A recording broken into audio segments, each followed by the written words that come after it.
Donc, comme vous l'avez entendu plusieurs fois, le 31 janvier de cette année, le Royaume-Uni a quitté l'Union européenne. Événement qui a entamé une période de transition réglée par l'accord de retraite. Cette période se terminera à la fin de cette année. Et comme probablement vous le savez aussi, on est tous dans l'attente de savoir si les négociations entre l'Union européenne et le Royaume-Uni pour un accord de partenariat économique s'achèveront ou pas. Donc aujourd'hui, ma présentation va se focaliser sur la reconnaissance des diplômes et des qualifications professionnelles. Pour ce qui concerne la reconnaissance des diplômes, je veux vous assurer, rien va changer. Le Brexit n'aura aucun impact sur la reconnaissance des diplômes. Pourquoi? Il n'y a pas de mécanisme de reconnaissance automatique des diplômes universitaires au niveau de l'Union européenne. Les systèmes éducatifs relèvent exclusivement des autorités nationales qui fixent les règles à ce sujet. Et l'organisation qui coordonne ce processus, connu comme le processus de Bologne, est le Conseil de l'Europe, qui ne fait pas partie des institutions de l'Union européenne. Et le Royaume-Uni, après le Brexit, continuera à être membre du Conseil de l'Europe. En conséquence, il n'y aura pas de changements liés au Brexit pour ce qui concerne la reconnaissance des diplômes universitaires. Donc, comment ça passe actuellement? Vous devez demander une attestation de comparabilité à l'autorité compétente dans le pays où vous souhaitez vous rendre pour vos études. Et cette autorité va évaluer votre diplôme universitaire au regard du système national.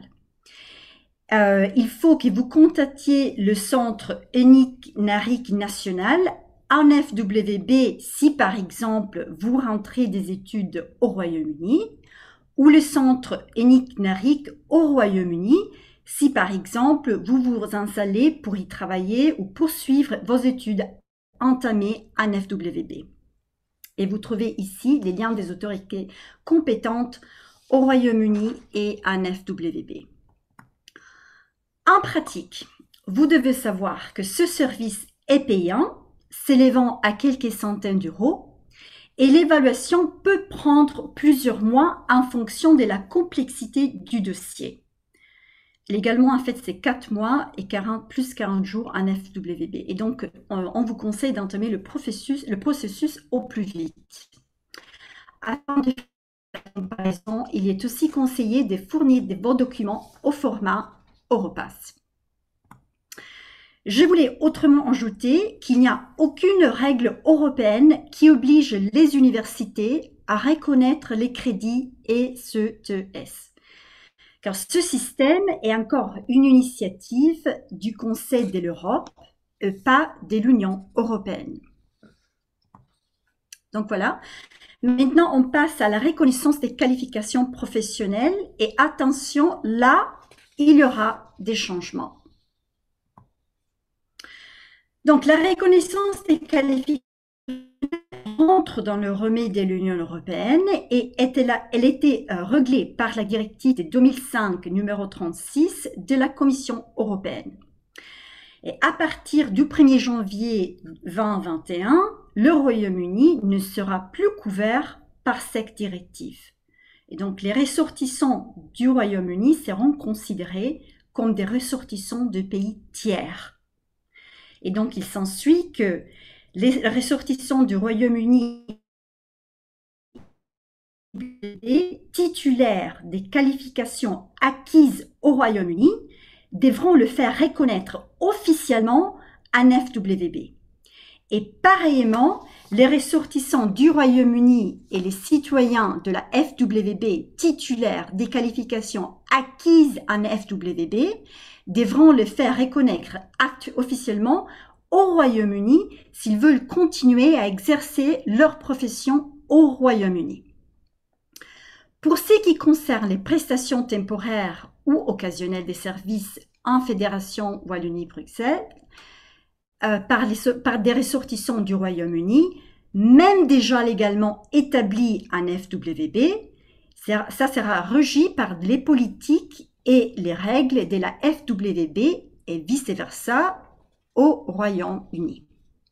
Alors, ici, vous trouvez les points des contacts nationaux au Royaume-Uni et en Belgique afin de demander plus d'informations à l'égard des reconnaissances des qualifications professionnelles.